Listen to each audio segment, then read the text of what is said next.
Another edition of Fiscal Fridays with Fred. Today we're going to talk about budgets and tax policy.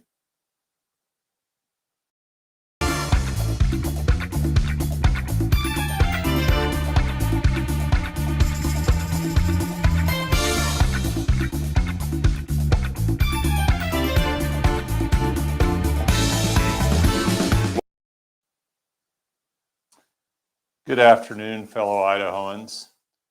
Budgets and tax policy are linked because the money comes from the same buckets, or should I say it comes from us. We provide the revenue to government that they spend, or they give back to us in the form of tax relief. I think it's important to understand that government doesn't have any money that citizens don't provide to it, and we give government money to provide services. And the debate is over what are the services that government should provide, how essential are these, and are they doing this cost efficiently? This year is unlike any other because a ton of federal money has flowed into Idaho.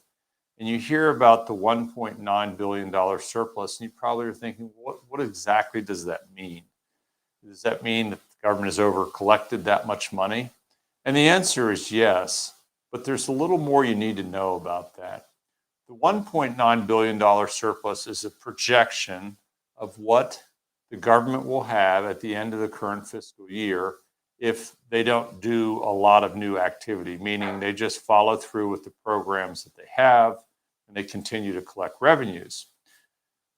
And if they take that money and then next year they increase spending about 6%, they'll actually have closer to $2.7 billion.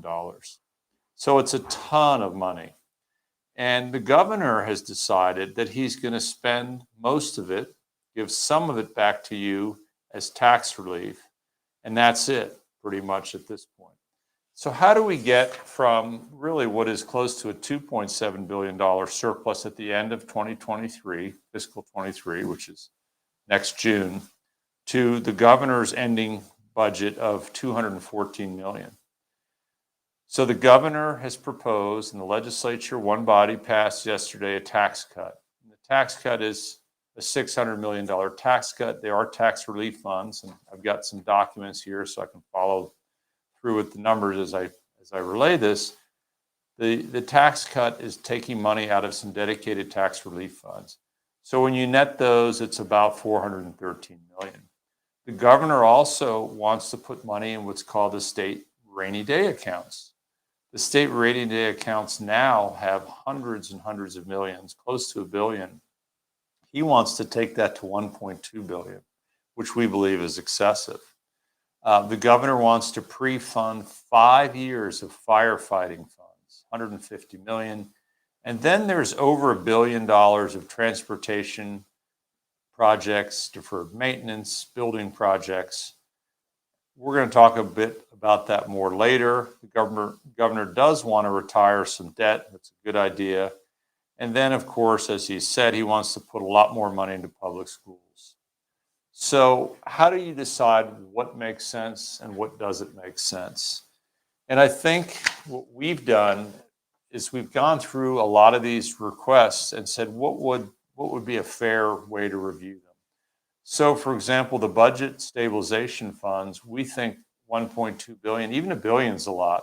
But if you kind of took those back to a more reasonable level, that would free up almost $200 million right there. With the firefighting funds, why do you need 5 years worth? You could save $75 million there.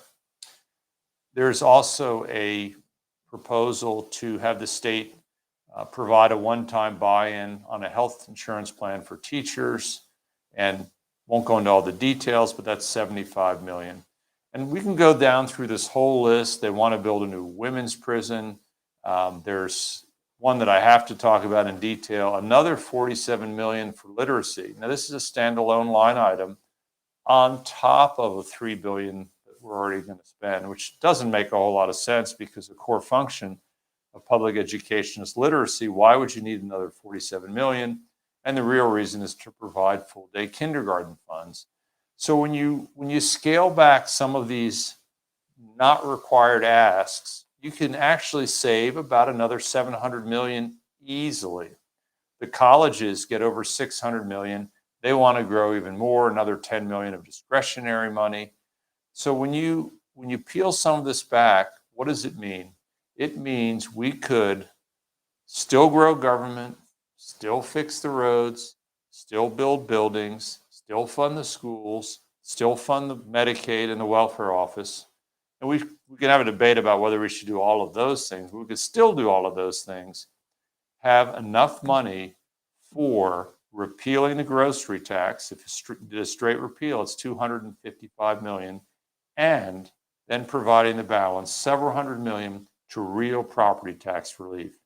Property taxes collect a little over 2.1 billion, right around that range. So if you did about 300 or 400 million of property tax relief, that would be huge, and people would see a reduction. Everyone that had a home or a business, they would see it on their bill. So in summary, the governor's spending is too ambitious.